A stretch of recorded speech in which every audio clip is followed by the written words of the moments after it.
Good day to Dr. Mir, Dr. Inton, and our colleagues. We are Siti, Asma and Kaheswhinni. We are here today to present a detailed forensic engineering case study focusing on the tragic collapse of the Sampoong department store in Seoul, South Korea. Our focus is on unraveling the technical intricacies that led to this devastating event. In June 1995, the Sampoong department store, a colossal structure, experienced a catastrophic collapse due to structural issues, resulting in the loss of 502 lives and injuries to 937 individuals.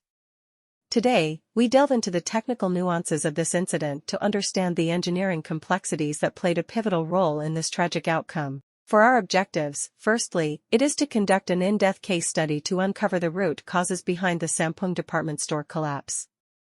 And secondly, to identify the critical structural vulnerabilities that significantly contributed to this calamity. Join us as we navigate through the intricate engineering details of this forensic investigation. The 1988 Summer Olympics sparked rapid urban development in Seoul, leading to the construction of the Sampoong department store by Sampoong Group. Initially planned as apartments, the project was altered into a department store by Lee Jun, who modified blueprints, including removing vital support columns to accommodate escalators and the conversion of the fifth floor from an ice rink to a restaurant. Structural issues like reduced column thickness and widened spacing between columns arose, along with the addition of a heavy restaurant floor and massive air conditioning units on the roof.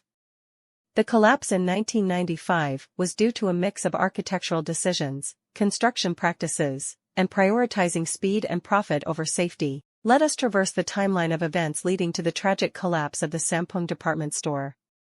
In 1993, 3 15-tons air conditioning units were placed on the roof, then it was dragged across the roof from one point to another on rollers after receiving noise complaints, an action which caused cracks on the roof floor.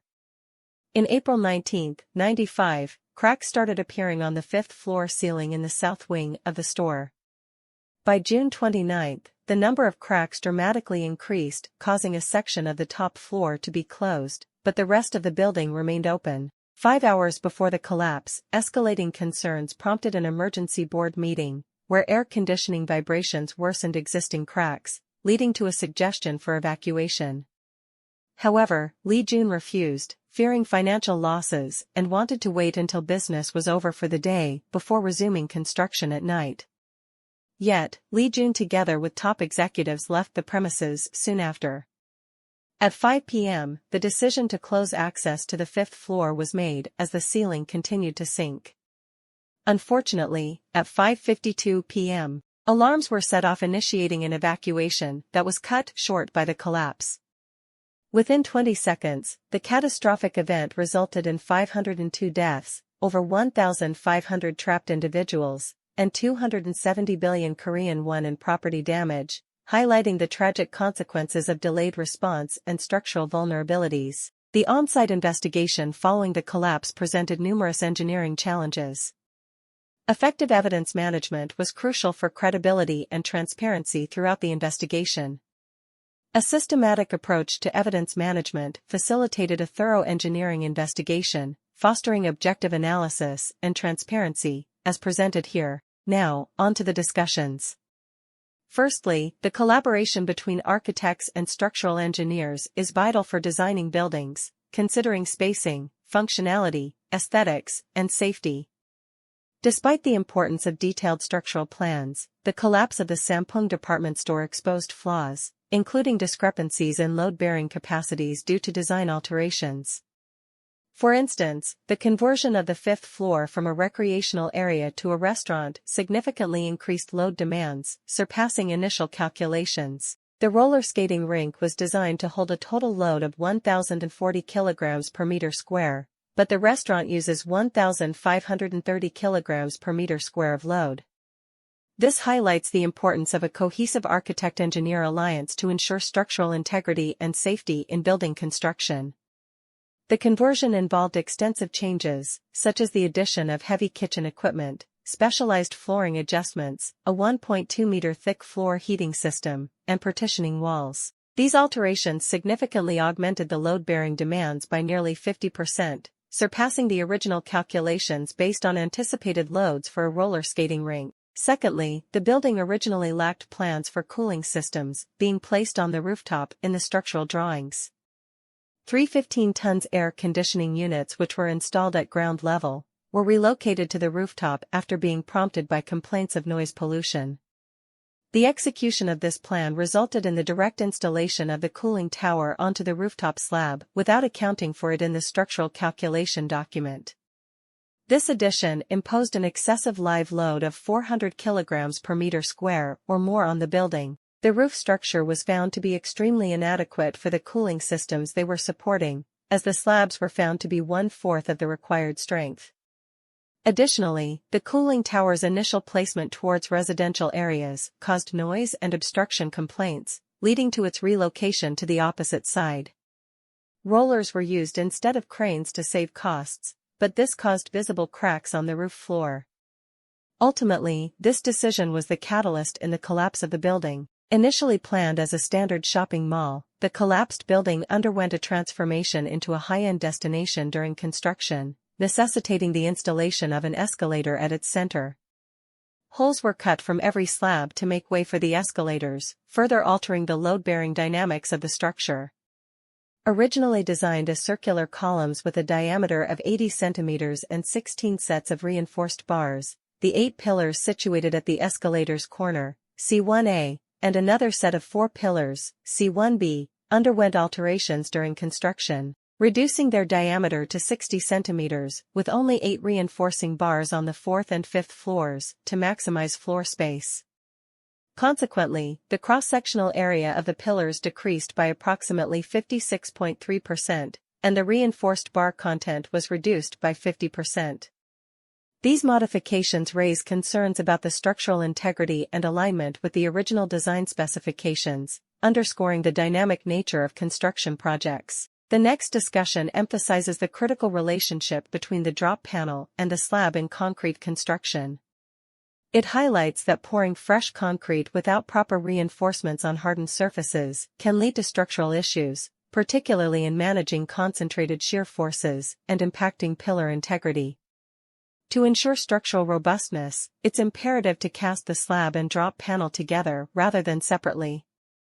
After examining the second basement floor, specific attention is paid to row 8, column B. The examination revealed a seamless separation between the drop panel and the slab, resembling a precise incision without irregularities caused by gravel displacement or fracturing.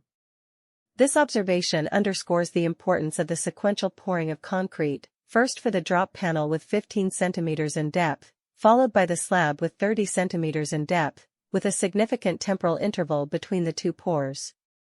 This sequence is crucial for maintaining structural integrity and cohesion. The construction process omitted a critical load-bearing element, the drop panel, which was intended to be 45 centimeters thick but fell short by 15 centimeters. Determining its existence and dimensions proved challenging due to site complexities. Despite this, a stroke of luck allowed for assessment when a portion of the slab in the northern core area remained intact amidst the wreckage. Collaborative efforts validated the slab's thickness at approximately 30 centimeters.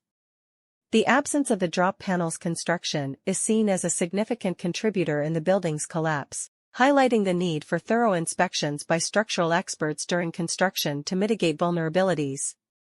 This incident underscores the importance of diligent oversight in building frameworks. In reinforced concrete construction, the combination of concrete and reinforced bars is vital for withstanding tensile forces. However, deviations in the placement of reinforced bars, such as exceeding standard distances from the concrete surface, can compromise structural integrity. During construction, discrepancies were found in the placement of reinforced bars, with some positions significantly further from the concrete surface than specified. For instance, deviations of up to 10 to 15 centimeters were noted, potentially reducing bending strength by an estimated 40%. It underscores the importance of adhering closely to design specifications to ensure structural stability and safety. Next, several pillars, including C1A and C1B, experienced random size reductions during manufacturing, while pillar E4 lacked the required installation of a drop panel. These deviations from the intended design compromised the structural integrity by reducing the load-bearing capacity of the pillars and the effectiveness of the reinforcement bars. Consequently, during the load transfer process, the reinforced bars failed to bear the gravitational load due to reductions in resistance members. These deviations highlight the critical importance of adhering to design specifications in structural construction to maintain load-bearing capacity and overall structural integrity. Finally, over 5 years, accumulating factors compromised the building's safety, leading to shear failure in slabs near pillars 5E and 5F. This triggered a progressive collapse, propagating through the structure and resulting in the catastrophic downfall of the entire building. The collapse mechanism stemmed from long-standing structural vulnerabilities and safety lapses, leading to localized failure near specific pillars and setting off a chain reaction of destruction. The aftermath showcased extensive damage and emphasized critical points of failure, highlighting the devastating consequences of progressive collapse. To recap, the collapse of the structure stemmed from a combination of critical factors. Firstly, the flat slab design, lacking cross beams, led to an absence of proper load transmission, burdening the concrete itself. Secondly, during construction, converting the retail store from an office block weakened the slab's integrity with escalator holes cut into each one. Thirdly, deviations in column thickness and reinforcement bars compromised structural strength, with columns only 60 cm thick instead of the intended 80 cm and lacking adequate bars. The excessive approximated 11 meters wide span between columns further undermined stability. The fifth floor, bearing extra weight from heated flooring, exacerbated the strain, worsened by misaligned columns transferring load incorrectly, from the column to the slab and through another column instead of column to column. Lastly, the roof structure proved inadequate for supporting added air conditioning units, as it was only 1/4 of its required strength. Collectively, these deficiencies culminated in the catastrophic collapse of the building. This figure shows the sandwiched floors from the 1st to the 5th levels, showcasing the extent of the collapse. It is noteworthy that the sole survivors emerged from the 4 basement floors, constructed by Woozing Construction. The aftermath of the collapse saw legal actions and compensation efforts unfold. Lee Jun, held criminally negligent, received a 10.5-year prison term, and Lee Han-sang, the CEO, and Lee Jun's son, faced a 7-year prison sentence for accidental homicide and corruption. City officials involved also faced consequences, with Lee Chung-woo receiving 3 years for bribery and Hwang Kol-min getting 10 years for accepting a 12 million Korean won bribe from Lee Jun. Meanwhile, families of the victims sought compensation, initially requesting $361,000 per family. But the city of Seoul offered $220,000 per victim due to financial constraints. Eventually, a settlement totaling $300 million was reached by 2003, bringing some closure to the affected families. In conclusion, our forensic engineering case study of the Sampoong department store collapse reveals critical lessons for the industry. These engineering oversights underscore the necessity for precision, transparency, and strict adherence to structural design standards. The findings emphasize the vital role of forensic engineering in understanding complex events, guiding us towards constructing safer and more resilient buildings in the future. Thank you for your kind attention. We truly appreciate your time.